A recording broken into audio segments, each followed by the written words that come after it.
Bangladesh cricket board BCB নির্বাচনে অংশ নেওয়ার ঘোষণা দিলেন বর্তমান সভাপতি আমিনুল ইসলাম বুলবুল। এর আগে নির্বাচন না করার কথা জানালেও এবার নির্বাচনে দাঁড়াবেন বলে জানান বাংলাদেশের অভিষেক টেস্টের সেঞ্চুরিয়ান।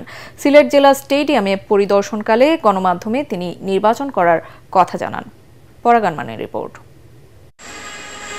জাতীয় নির্বাচনের আগেই হবে বাংলাদেশ ক্রিকেট বোর্ড বিসিবির নির্বাচন।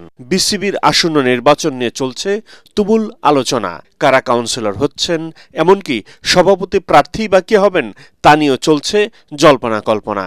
এরই মাঝে সিলেট জেলা স্টেডিয়াম পরিদর্শনে এসে বিসিবি পরিচালনা পর্ষদে নির্বাচন করার ঘোষণা দিয়ে বোমা ফাটালেন আমিনুল ইসলাম বুলবুল। আমাদের ফাহিম ভাই অলরেডি ডিক্লেয়ার করেছে বোর্ডের পক্ষ থেকে যে অক্টোবরের প্রথম সপ্তাহে আমরা ইনশাআল্লাহ ইলেকশন করব এবং প্রপার ইলেকশনই করব। এখানে সভাপতি ইলেকশন হয় না, এখানে ডিরেক্টর ইলেকশন হয়, সেটা প্রথম লক্ষ্য এবং সেখানে থাকার চেষ্টা করব। পরবর্তী যদি সুযোগ হয় আমি চেষ্টা করব যেভাবেই হোক বাংলাদেশকে সার্ভ করার জন্য। শ্রীলঙ্কা পাকিস্তানের পর ভারতের বাংলাদেশ সফরে আসার কথা ছিল, কিন্তু তারা আসেনি। সেই গ্যাপটা পূরণ করার জন্যই নেদারল্যান্ডসকে নিয়ে আসা হয়েছে। তাছাড়া এশিয়া কাপ এবং 2026 সালে বিশ্বকাপের জন্য দলের প্রস্তুতির প্রয়োজন ছিল বলে জানান বুলবুল।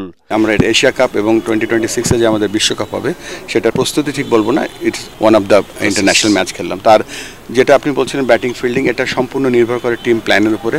এটা একটা আন্তর্জাতিক খেলা, এখানে কোনো এক্সপেরিমেন্ট কেউ করতে চায় না। আমরা চাই দল ভালো খেলুক, তাদের সর্বস্ব দেখ এবং তারা ক্রমবর্ধমানভাবে উন্নতি করুক। বিসিবি সভাপতি জানান, লিটন দাসের নেতৃত্বাধীন ক্রিকেট দলটি বেশ ভালো করছে। চেষ্টা করলে এই দলটি অনেক দূর যাবে বলে ধারণা বুলবুলের। পরাগান মান, এটিএন বাংলা।